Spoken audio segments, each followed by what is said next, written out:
¿Cómo estuviste sobrellevando estos tiempos? ¿Cómo los estás sobrellevando, ¿no? ¿Cuáles son las vivencias más fuertes que te ha dejado esta experiencia tan particular que nos ha tocado? Y difícil, la verdad, es una mezcla de optimismo y pesimismo permanente. Vivimos algunas experiencias muy, como todos, supongo, muy límites en muy poco tiempo, ¿no? Expuestos a gente cercana que la pasó muy mal, gente que no la pasó tan mal, pero la imposibilidad de acercarse y de tener un contacto hizo que fuera muy duro. Yo tengo gran parte de mi familia en el interior y pasé mucho tiempo sin verlos, y si bien yo vivo en Buenos Aires hace muchos años, todos los años nos vemos, tengo una relación muy, muy cercana con mis hermanos y con la parte de la familia que vive todavía en Santa Fe. Y, y la verdad es que nada, fue duro, fue duro. Vivimos situaciones difíciles con vecinos, perdimos vecinos. La verdad que, no, si te tengo que decir, espantoso. O sea, Ujú. después uno va encontrando cosas por las que aferrarse. Sabemos que siempre pensamos, bueno, no estamos tan mal como podríamos estar, hay gente que está peor, entonces uno trata de no quejarse y no ser injusto.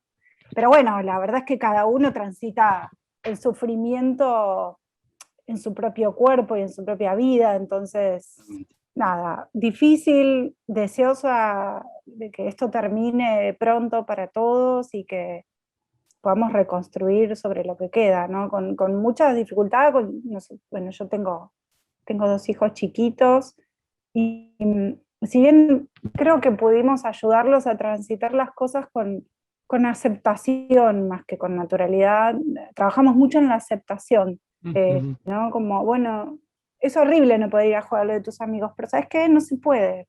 Entonces hagamos otra cosa, porque en algún momento se va a poder y no se puede, y tratar de trabajar el tema de la frustración, ¿no? Como que es algo muy difícil de manejar ya siendo adulto, siendo niños y de esta generación medio Ujú. Se sobreprotegida potencia que totalmente. criamos.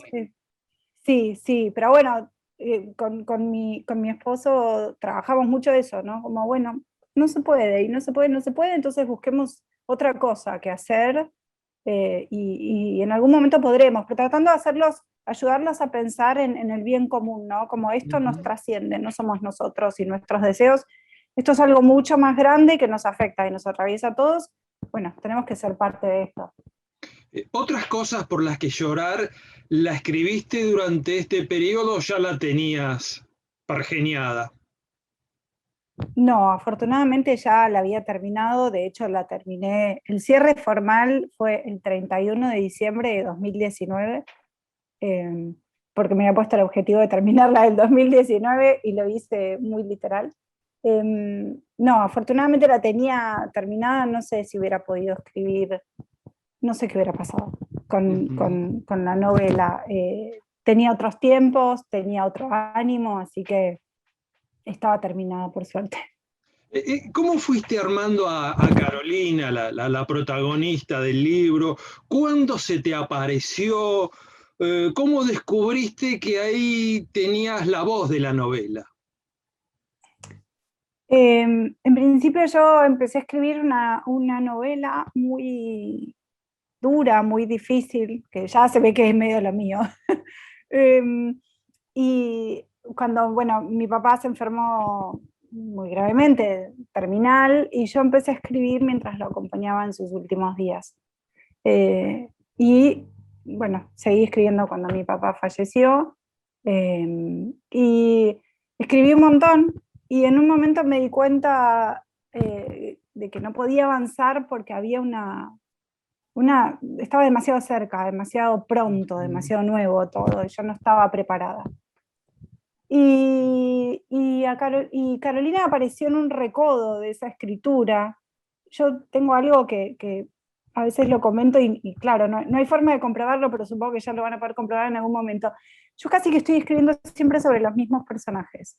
Los cuentos que tengo escritos, incluso los cuentos que tengo publicados. Algún día si a alguien le interesa, le mostraré, que realmente estoy siempre escribiendo sobre el mismo universo. Es como si escribiera sobre la misma manzana desde distintos puntos de vista.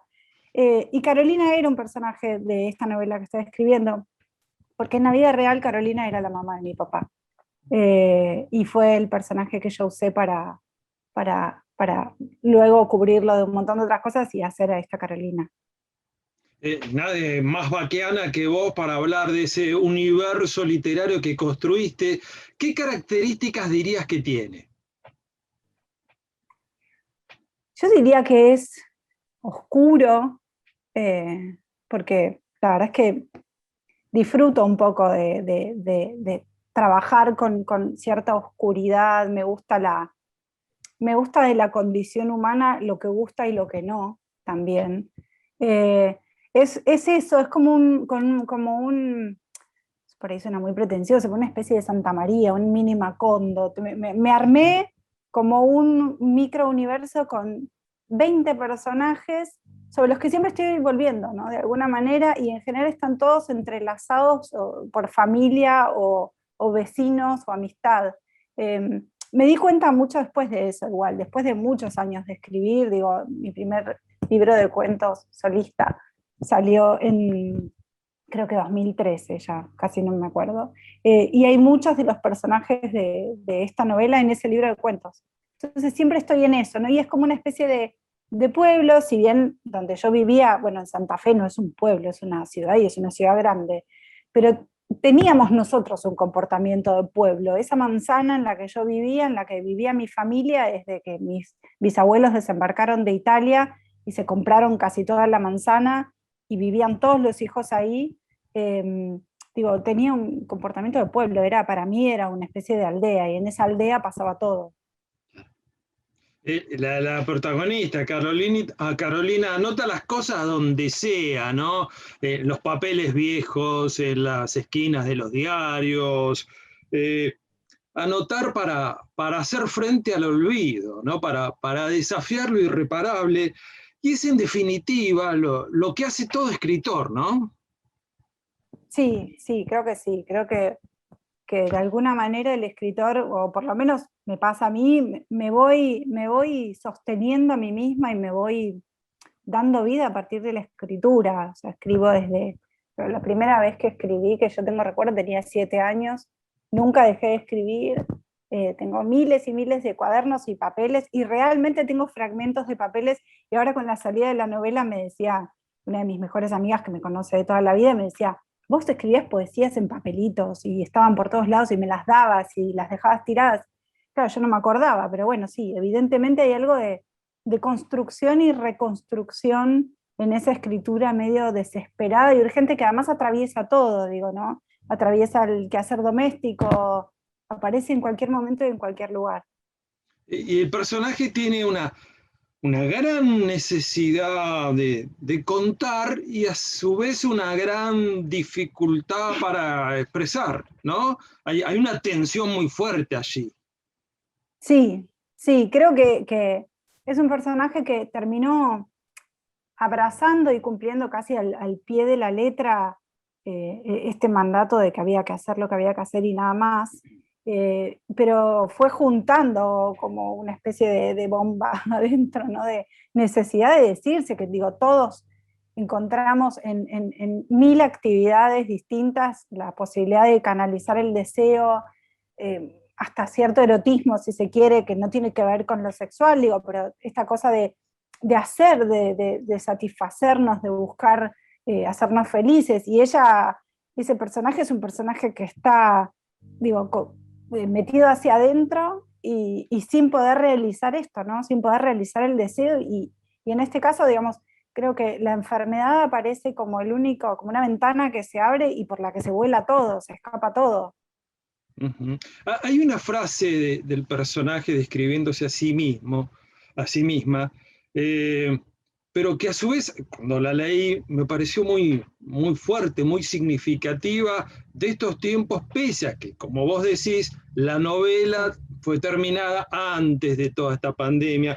Y esa frase es, soy un barco en un banco de niebla, ¿no? Soy un barco en un banco de niebla.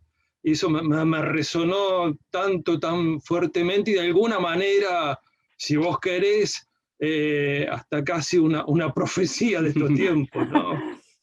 Sí, creo que sí, sí, es cierto. Mirándolo en retrospectiva, sí. Eh, Hay mucho de mí en Carolina, en diferentes situaciones vitales en las que me encontré. eh, digamos, si bien pertenezco a una generación que ha podido hacer un montón de otras cosas, también la maternidad y determinada manera en la que yo atravesé la maternidad, que fue la que pude, eh, me encontró también a veces detenida en esos espacios un poco sin tiempo y sin salida, sin ventanas, y me encontré, digo, también eh, con esa sensación, como esa sensación de no ver el horizonte y estar en un lugar y preguntarme como, ¿y esto qué es? O sea, ¿y esto cuándo se termina o para dónde voy? Hay mucho de mí, digamos que si bien es una mujer muy mayor, puse mucho de mí en la novela porque tiene que ver con esto, con experiencias vitales que implican muchas veces el corrimiento del deseo propio y la suspensión del deseo propio, ¿no? El ponerse a disposición de la situación olvidándose casi de uno. Pusiste mucho de vos, lo vivido, lo sentido, pero también en lo imaginado, porque no debe haber sido fácil la construcción de un personaje que de alguna manera te enfrenta ante una posibilidad probable que nos acecha a todos, que es la pérdida de la memoria, ¿no? Una situación extremadamente difícil, ¿no? La soledad abismal de quien ya no puede recordar. Sí, sí, yo creo que debe ser uno de mis fantasmas. A esta altura creo que no lo puedo negar, supongo. Es algo que yo viví muy de cerca con mi abuela y muchos antecedentes en la familia de mujeres de este problema de los dos lados. Entonces siempre fue algo que de alguna manera me llamó la atención. Lo tengo muy naturalizado, lo tenía muy naturalizado, sobre todo cuando era chica, esto de ver esta especie de decadencia en vivo, ¿no? En tiempo real. Por lo tanto, en su momento no me asustaba, pero sí cuando empecé a crecer y a hacerme más grande y empezar a mirar para adelante, yo creo que me empecé a preguntar mucho por qué pasaba con eso y creo que hay un juego ahí con la escritura respecto de lo que yo puedo hacer por la memoria mía, por la memoria de los que me van a suceder, como una especie y también creo que tiene que ver con una reivindicación de esto de poder decir las cosas. Me parece que en todas las familias hay grandes silencios, en todas las familias hay cosas no dichas, y me parece que muchas veces, bueno, es importante y es saludable que esto irrumpa, ¿no? Que salga, es transformador. ¿Y cuáles fueron las mayores dificultades con las que te encontraste cuando la estabas escribiendo? Creo que tienen que ver con muchos factores a veces que parecen externos, pero no son tan externos, como el tiempo, como la capacidad de concentrarme en eso, una vez que me di cuenta de que tenía un proyecto grande, entre comillas, digo que tenía una novela, que no me lo planteé como una novela, empecé a escribir y seguí escribiendo. Y después el desafío de decir, bueno, ¿hasta dónde? ¿Hasta cuándo? ¿Cuándo callarme? ¿Cuándo decir basta? ¿Cuándo?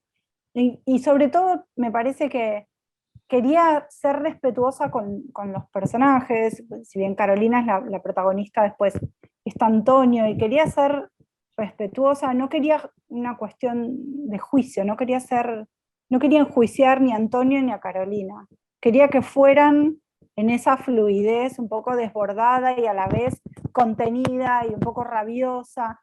Quería respetarle su lugar a cada uno, así que sí, supongo que fue un trabajo, pero de alguna manera me dejé llevar y no me dejé ganar por el terror, digamos. Eso fue lo más importante. ¿Y ese final cómo lo fuiste descubriendo, eso que me decías recién? Ese final, sí, fue, no sé, en realidad era algo que yo ya tenía escrito, porque ahí está, ese final había sido un cuento en algún momento. Mm. Entonces me vino como anillo al dedo, porque en realidad es como que si yo hubiera escrito el cuento, el final de la novela hace 10 años. Y me gustó, me parecía arriesgado, pero en un punto no me importó. Decidí que estaba bien. Digo, si me hubieran dicho que no funcionaba, bueno, hubiera visto qué pasaba, pero decidí que ese cambio de perspectiva, que esa mirada desde afuera, también completaba un poco, ¿no?, toda esta historia, y que le daba a Carolina una especie de abrazo final, ¿no? Como esa sensación de que ella está muy sola, y que es cierto que está muy sola durante toda la novela y durante toda su vida está muy sola.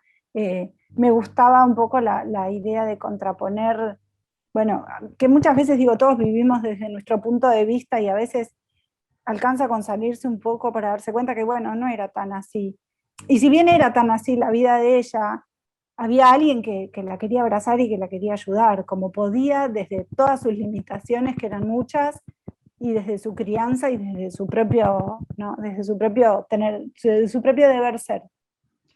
Por lo que llevamos conversado, quien se asome a esta charla habrá advertido que uno de los grandes temas de la novela es la memoria. Y te pido que remontemos el hilo de tu memoria personal y vayamos hasta tu primera lectura fuerte, esa que te sacudió mucho y que te hizo descubrir que no ibas a dejar nunca de ser una lectora. En casa había muchos libros. Mi papá escribía, era periodista y era, sobre todo, era un lector y un gran estudioso. Y había muchos, más de 10.000 libros.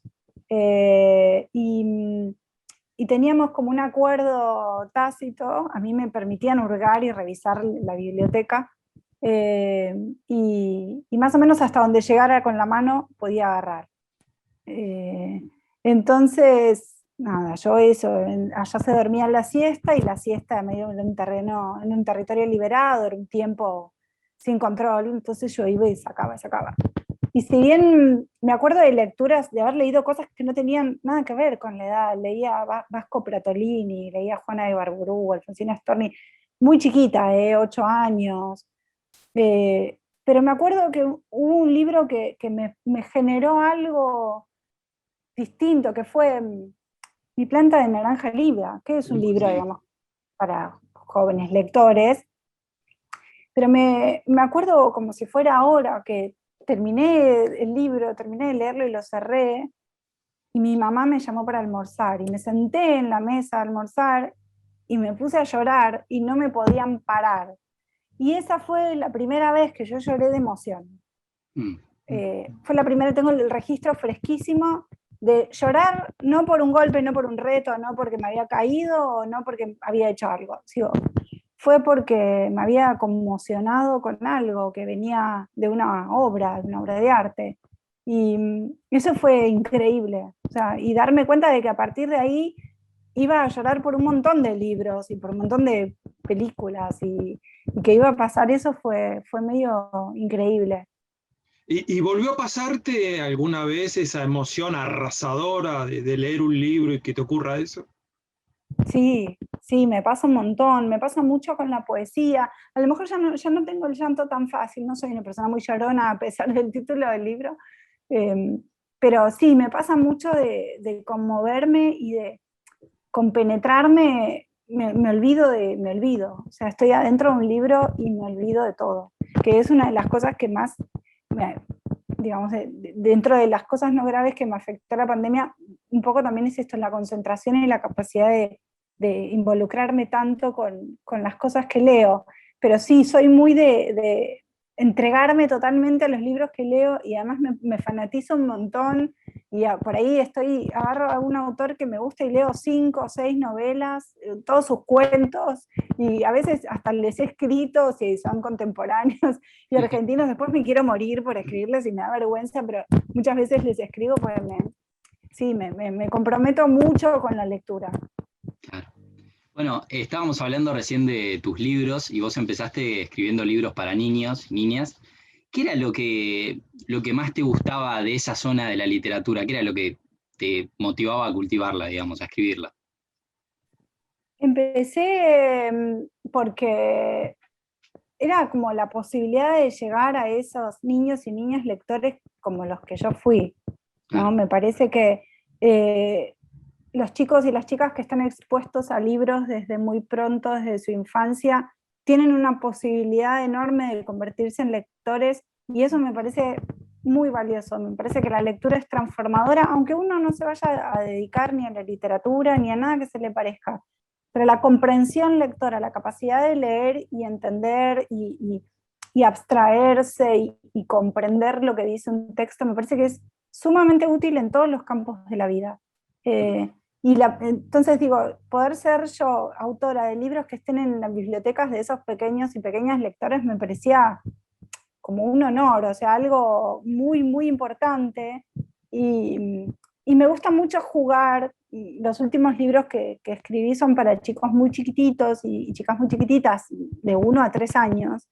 Entonces es muy lindo jugar con la musicalidad de las palabras y con la rima y el verso y jugar con la ilustración, entonces se arma todo un sentido ahí con los colores y las formas que es genial, ¿no? Es hermoso ni hablar las veces que he tenido ocasión de encontrarme con esos pequeños y pequeñas lectores, es hermoso, o Uf, sea, claro. son adorables y les gustan los libros, y les gustan, no les gustan, no hay una mediación de nada, no tienen compromisos, no tienen nada, les gusta o no les gusta, y cuando les gusta es muy hermoso verlos.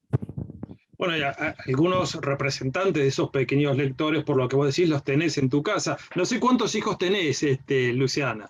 Tengo una nena de 11 y medio y un nene de 8. Imagino que alguna de esas historias que merecen figurar en las bibliotecas de los niños, las debes haber improvisado ahí en tu casa contándoselos a tus hijos, ¿no? Sí, nosotros durante muchos años tuvimos un ritual que también se terminó en la pandemia, de leerles todas las noches. Les leímos desde los 6 meses de mi hija hasta hace un año, todas las noches. Hemos leído cuentos, poesía, les he leído poesías para adultos, no solo literatura para niños, un poco reproduciendo ese modelo que yo tenía en casa. Y, y la verdad es que son lectores, les gusta mucho leer, eh, tienen sus búsquedas propias, leen muchas historietas, y yo también los estimulo un montón a que lean historietas, porque me parece que está bien, que también es lectura, que también es literatura, es un género súper Sí. valioso. Y ahora la más grande está como empezando a incursionar ya en Bradbury, Cortázar, y yo estoy, claro, no, estoy reviviendo todas esas primeras Claro. veces con ella y no lo puedo creer, claro, es la primera vez que lee Axolotl, qué sé yo, o es la primera vez que lee Crónicas Marcianas, y me acuerdo de mí misma, re chiquitita, trepándome en la pared del lado de mi casa para meterme en una casa abandonada que había al lado con libros y manzanas para leer. Digo, y si bien, bueno, no tiene toda esa libertad que yo tenía en esa época, yo era como un poco más escurridiza y más salvaje, eh, pero disfruto un montón de ver todas esas primeras lecturas y acompañarlas. Y sí, nuestra premisa es no presionarlos, porque no queremos que odien No. los libros. Digo, mi marido escribe, es escritor también, entonces es demasiada presión como para que, digo, no los obligamos. Están todos los libros por toda la casa y ellos van eligiendo. Qué hermoso poder conversar con los hijos sobre libros que han fascinado a ambos, ¿no? Sí, sí, es espectacular. Sí, sí. Aparte les voy contando el contexto en el que los leía, eh, y les voy contando mis impresiones, y por ahí, me acuerdo el año pasado que les leía el cuento este de Bradbury, que parece un monstruo, que hay un faro, y bueno, parece un Ah, monstruo marino, bueno, es increíble, ese cuento se lo leí como 5 veces. Y yo estaba más entusiasmada que ellos y les contaba, y cortaba en el medio y les contaba lo que a mí me pasaba, o lo que yo pensaba.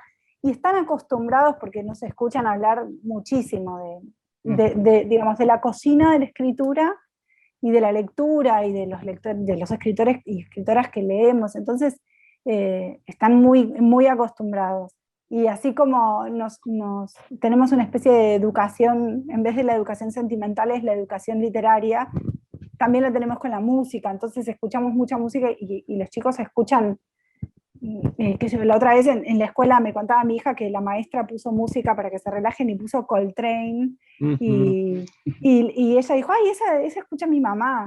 Esas cosas a mí, claro, esas cosas me encantan, como esos chispazos donde uno se encuentra de manera inesperada con los hijos, son increíbles.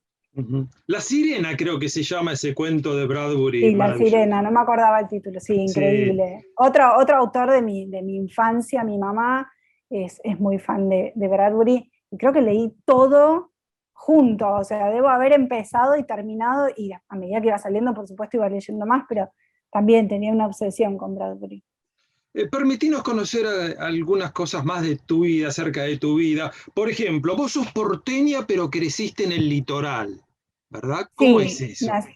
Nací en Buenos Aires, viví más o menos hasta los 5 en Buenos Aires, y después nos mudamos a Santa Fe, que es de donde es toda mi familia paterna. La familia de mi mamá es muy chiquitita y no vive en Argentina, así que, digamos, mi gran familia es mi familia paterna. Y allí hice toda la escuela primaria, toda la infancia, digamos, toda mi etapa de enterarme del mundo fue ahí. Y fue muy fuerte para mí, porque me marcó muchísimo, también por esta cosa de que era otra época, yo estaba mucho afuera de mi casa, había una especie de cuestión un poco más anárquica en la crianza, y eso, bueno, obviamente tuvo sus lados luminosos y sus lados oscuros, pero hubo mucho estímulo ahí afuera, ¿no? Como mucha libertad, y yo pasaba mucho tiempo con mis abuelos y andaba en bicicleta y me trepaba y me metía en casas abandonadas de verdad, que mis hijos no lo pueden creer y me piden que les cuente todo el tiempo eso. Y entonces era una vida como de pueblo, aunque no fuera un pueblo, una ciudad que obviamente tenía otro ritmo que Buenos Aires, y de hecho afortunadamente la sigue teniendo, pero era una vida como de pueblo. Bueno, y después volví a Buenos Aires, hice gran parte de la secundaria en Buenos Aires y me volví a Santa Fe. Y viví unos años más en la ya juventud. Estudié en la Universidad de Entre Ríos, en Paraná, Ciencias de la Comunicación, no terminé. Y bueno, y fue como mi segundo round con Santa Fe, de otra manera, ya como una joven adulta. Y bueno, ya después volví y me quedé acá, y no me fui más. ¿Y a qué se debía esas mudanzas asiduas? Tengo en mi haber cerca de 30 mudanzas. Uf. Así que sí, viví en 1.000.000 de lugares, siempre en Buenos Aires y Santa Fe, no viví en otras ciudades, pero padres que iban y venían, y después, nada, situaciones de la vida en las que la familia por ahí me ofrecía más contención en un lugar o el otro. Tuve una vida muy movida. Estoy como empezando a ver si escribo de toda esa parte, pero igual no quiero no tengo ganas de hacer una biografía para nada. Pero sí, lo mismo, digo, un poco la intención es lo mismo que me pasó con otras cosas por las que lloré y con Carolina, ¿no? Usar todo ese material para hacer otra cosa. Pero hay tengo como bastante material vital que, no sé, por lo menos me parece que puede haber algo ahí. Así que sí, llena de idas y venidas y mudanzas y cambios. Se dio así, siempre fui nómade, siempre fui medio sin raíces, siempre me iba volando con el viento que pasaba. Pero bueno, ya después a los 20 creo que me volví a Buenos Aires y ya me quedé. ¿A qué se dedicaban esos padres tan enamorados de los libros? Papá tenía una historia muy también ecléctica. Había estudiado arquitectura, había terminado recibiéndose maestro mayor de obras.